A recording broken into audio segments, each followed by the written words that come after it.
के पेट में अका तू दे लाई अपने माँ के भेंट में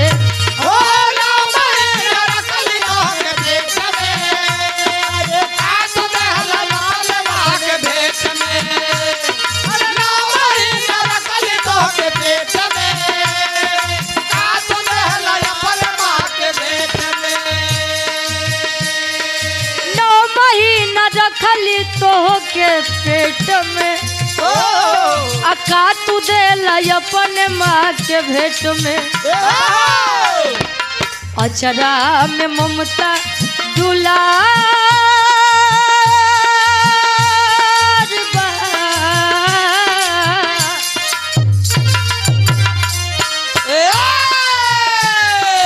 अचरा में ममता दुलार बा हर माई भी न केहू ना तोहार बा अचरा में माई भी न केहू ना तोहार बा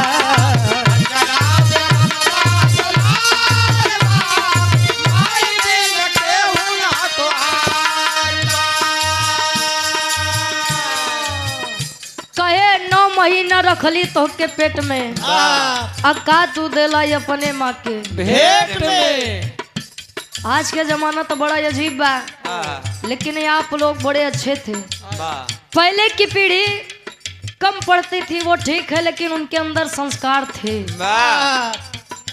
अपने माता और पिता के लिए अपने बड़े भाई के लिए आज भी मैं कहीं कहीं देखती हूँ कि बड़ा भाई जहाँ पर बैठा है छोटा भाई वहाँ पर बैठता ही नहीं है। ये सम्मान होता था लेकिन आज के तो जमाना अलगे बा। छोटको भाई जहाँ बैठे रही वहाँ बड़को भाई जान के नहीं बैठे। जवन भाई अपने हाथे बहू के बचाई ला नहीं तो सार को ले जाई। ए भैया आप किसी की भी ममता देख लिए किसी की भी स्नेह देख लीजिए लेकिन जहाँ पर प्यार ममता की बात आएगी वहाँ पर माँ का प्यार सभी से 9 महीने आगे होता है। ए भैया ये हमारे बड़का भैया लोग खड़ा है तो इनके खातिर एक बात बा। आज के समय में काका ब्लाइंड लव चलत बा। ब्लाइंड लव मतलब जाना थे अंधा प्यार। आदरणीय हृदय के गार्जियन जी कुलनंदन यादव जी सुंदर माला 100 रुपए देकर सम्मान किए। अंधा प्यार 2-4-6 महीना मिले मुलाकात भा लड़का कहे हम तोरे बिना नहीं जी पाऊ लड़की कहे हम तोरे बिना नहीं जी पाऊ। लेकिन क्या वह सत्य में अंधा प्यार होता है?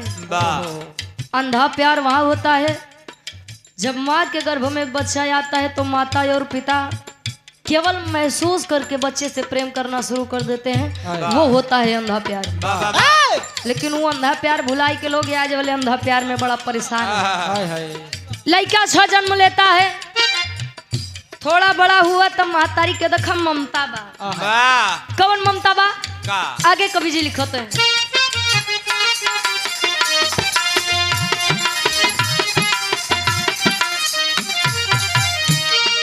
भेवला बिछवन तब उठवली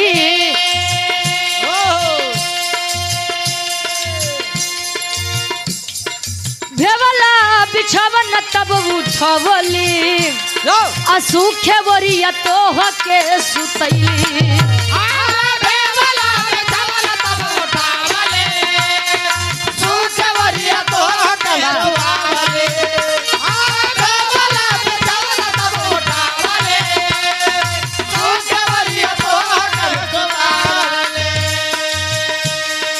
उतरी न ऐसन उधार बा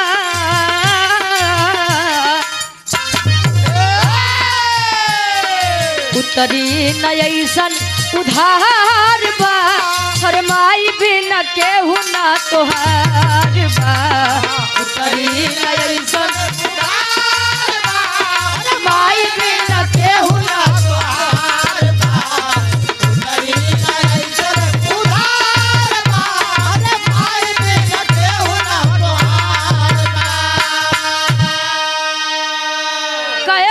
बिछौना तब उठवली आ सूखे वरिया तोके सुतैली। पहले के लड़का के सेवक पालब बड़ा मुसीबत के काम रहे।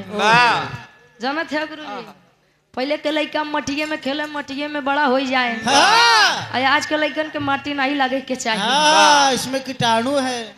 पहले के समय में माता का प्रेम आंचल में मिलता था आंचल के छांव के तले सुकून था लेकिन जाना थे आजकल तो आंचल वाला सिस्टम एकदम हेरा गया जिस टॉप पे आई गया राकेश टेंट हाउस क्या मुस्कुराहट है आप ये हमारे गार्जियन जी के टेंट वगैरह लगा बा बड़ा बढ़िया सुविधा बा क्या बात है ये 1 रुपए देकर सम्मान किया माई भगवती करें कि आपके काम में दिन दुना रात चौगुना तरक्की हो हमरे भगवान के उनके हमेशा खड़ा रहे कहा टेंट बोला करा यार हमरे गीत के आखिरी लाइन बा मातारी के प्रेम आखिरी भाव में कवि जी बताते हैं समझे वाले समझिए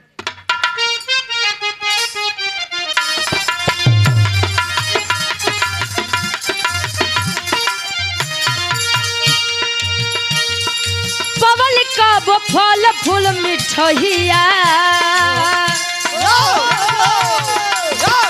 मातारी के प्रेम बा पवल का वो फल फूल मिठैया तका खोई है हमरो कन्हैया पवल का फल फूल मिठाइया तका खोई है हमरो कन्हैया पवल का फल फूल मिठाइया तका खोई है हमरो कन्हैया पवली कबो फल फूल मिठैया तका खोई है हमरो कन्हैया केहू के माई हमार माई हो आपके माई हो चाहे जेकर माई हो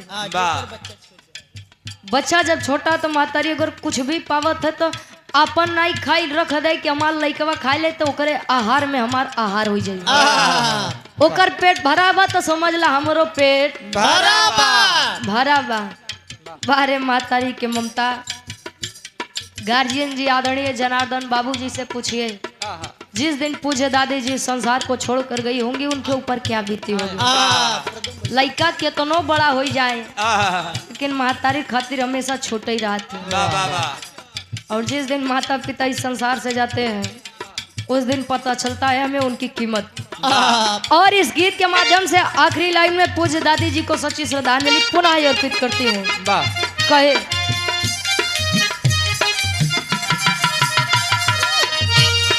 पवली का वो फल फूल मिठैया तका खोई हो हमरो कन्हैया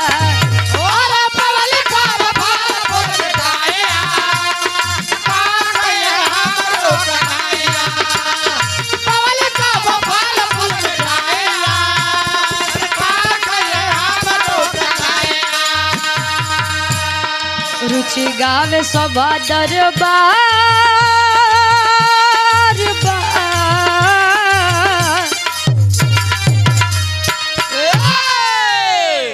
अरे तरुचि गावे सभा दरबार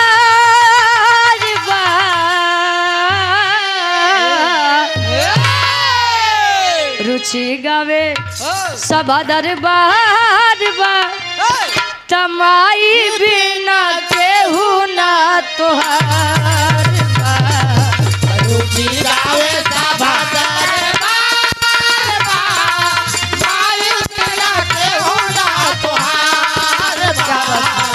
रुचि